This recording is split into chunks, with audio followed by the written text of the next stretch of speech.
परमपिता परमात्मा और उनकी सभी पवित्र आत्माओं को नमस्कार। गुरु साहिब कहते हैं कि यह ठीक है कि जिस तरह पपीहा सदैव स्वाति बूंद के लिए पुकार करता रहता है, उसी तरह संसार के सभी लोग अमर जीवन प्रदान करने वाले अमृत के लिए पुकार करते रहते हैं।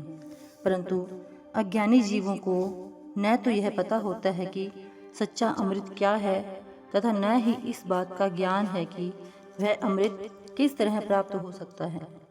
गुरु साहिब प्रेम पूर्वक समझाते हैं कि नाम ही सच्चा अमृत है, जिसको पीने से तुम्हारी सब सांसारिक तृष्णाएं शांत हो जाएंगी।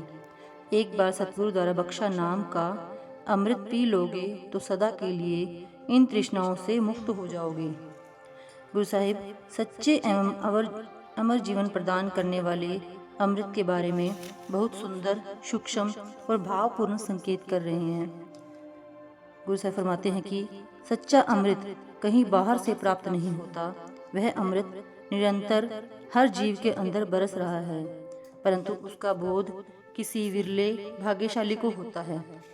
जिन भाग्यशाली जीवों को सतगुरु की शरण प्राप्त हो जाती है, उन्हें उस अमृत का बोध हो जाता है और वे अपने अंदर ही उसकी संभाल कर लेते हैं। नाम रूपी अमृत हरि का रूप है। उस अमृत को पीने से अहंकार और सांसारिक तृष्णाएं खत्म हो जाती हैं और वह अमृत पीने वाली आत्मा सदा आनंद मगन रहती है। हरि के नाम का अमृत उसकी दया मेहर की अनंत अविनाशी धारा है।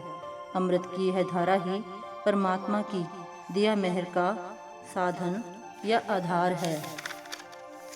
वह अमृत परमात्मा की दया मेहर द्वारा सतगुरु की कृपा से प्राप्त होता है और उस अमृत द्वारा आत्मा का अपने स्वामी परमात्मा से मिलाप हो जाता है।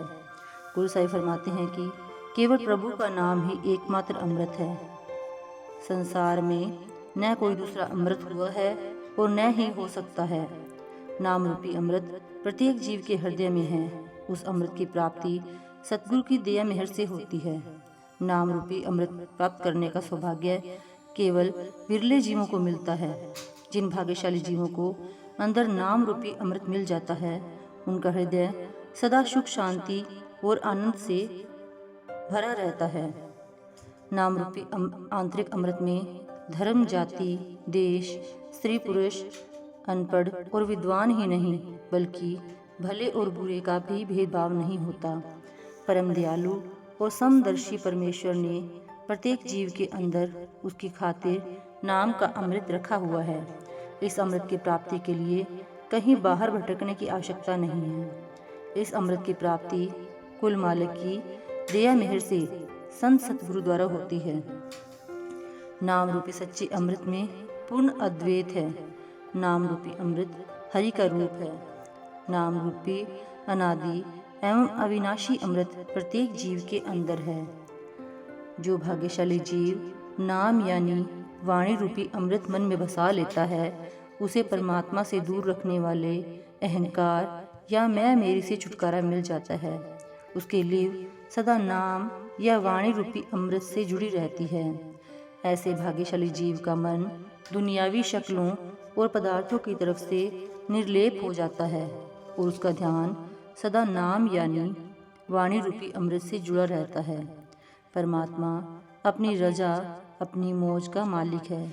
उसकी रजा बरत रही है, जो मनुष्य की सोच और कल्पना से परे है। कुल मालिक का भाना अटल है। नाम अर्थात वाणी रूपी अमृत का फैलाव कुल मालिक के हुक्म के अनुसार हो रहा है।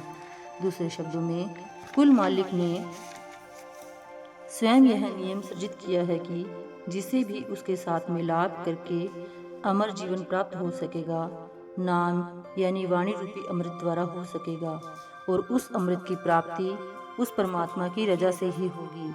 गुरु साहिब फरमाते हैं कि अज्ञानी मन कर्ता की लीला को समझ नहीं सकता।